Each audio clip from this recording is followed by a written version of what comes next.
We have recently been inundated with TV interviews of female converts to Mohammedan Islam who now feel liberated and more respected by their male believers than they were under Christianity.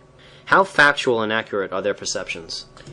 Tilth is the cultivation of land, tillage, physical condition of soil, especially in relation to its suitability for planting or growing a crop.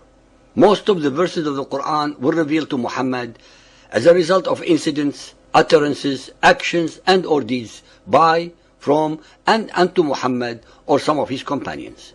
They are almost invariably in hindsight and after an event. This verse of the Quran also was the result of such an incident as shown below. Sahih al-Bukhari 6.51 narrated by Jabir.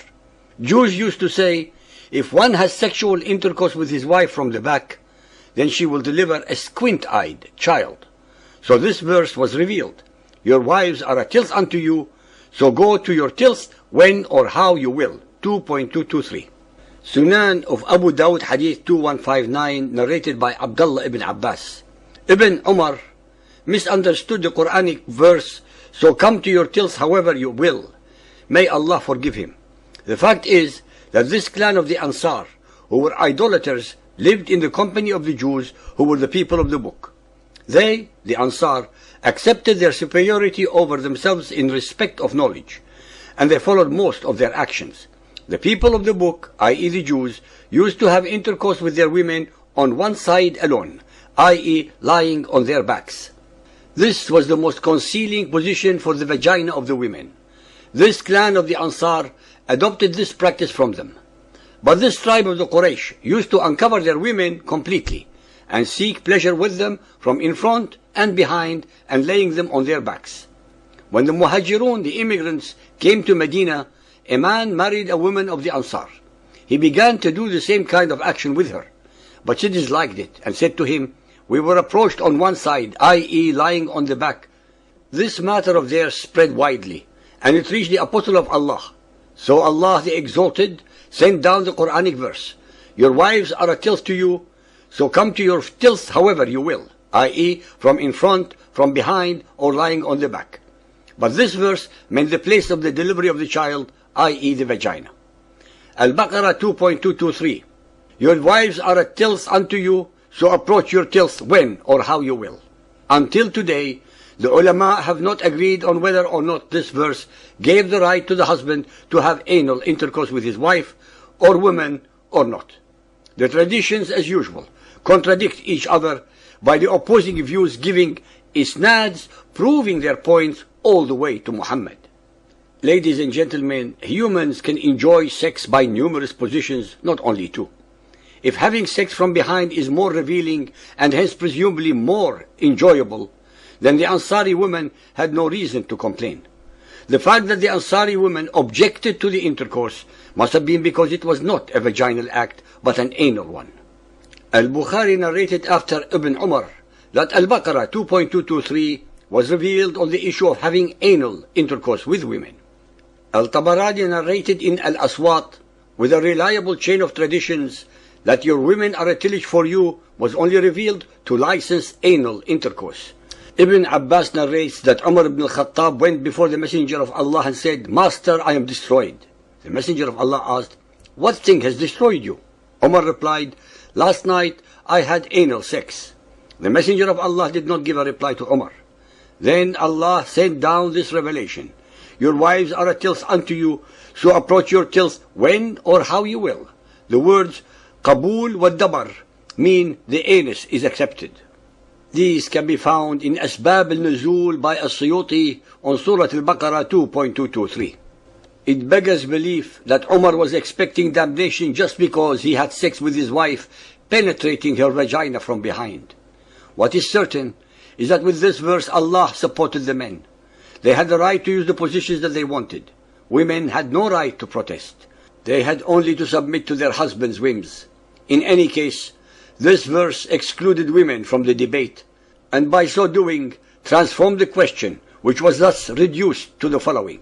Do men have the right to have sex with their wives in any manner, time and place?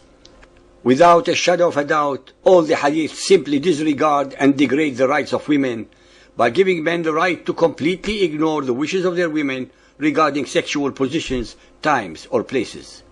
Neither in the Quranic verse above, nor in any of the ahadith, is the woman's point of view addressed or considered, since according to both, they are inferior to the man and should be treated as a possession just like a domesticated animal. The following hadith is added further confirmation of Muhammad's and his Quran's attitude to women. Sahih Muslim Hadith 1032, narrated by Abu Dahr. The Messenger of Allah said, "When any one of you stands for prayer, his prayer would be cut off by the passing of an ass, a woman, or a black dog." I said, "O Abu Dahr, what feature is there in a black dog which distinguishes it from the red dog and the yellow dog?" He said, "O son of my brother, I asked the Messenger of Allah as you are asking me, and he said, the black dog is a devil." Sahih al-Bukhari Hadith 1.301, narrated by Abu Sa'id al-Khudri. Once Allah's apostle passed by the women and said, "O women, give alms, as I have seen that the majority of the dwellers of hellfire were you, women."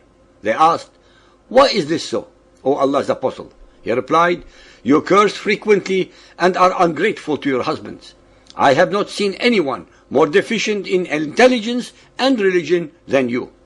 A cautious, sensible man could be led astray by some of you." The women asked, "O Allah's apostle, what is deficient in our intelligence and religion?"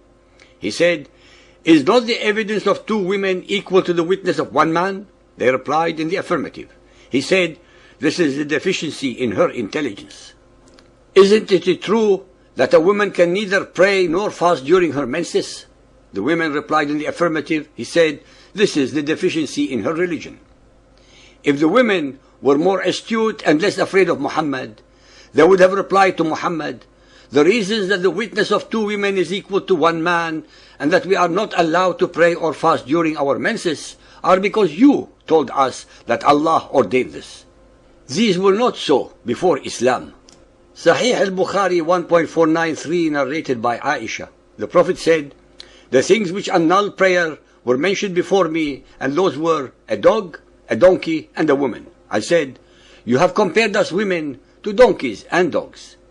Sahih al-Bukhari Hadith 7.30, narrated by Abdullah bin Umar. Allah's Apostle said, "Bad omen is in the women, the house, and the horse." Sahih al-Bukhari 7.33, narrated by Usama bin Zayd.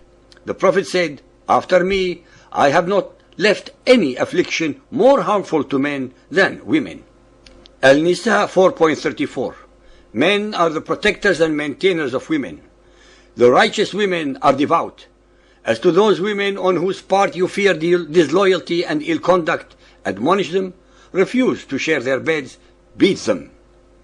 Ladies and gentlemen, the most illuminating point in this sordid state of affairs is the complete one-sidedness of all the discussions and arguments and the utter lack of logic, morality, or justice, since all of them are conducted by the Muhammadan males, thus excluding completely and totally ignoring or taking into account the rights of the Muhammadan women, the ones who are being victimized.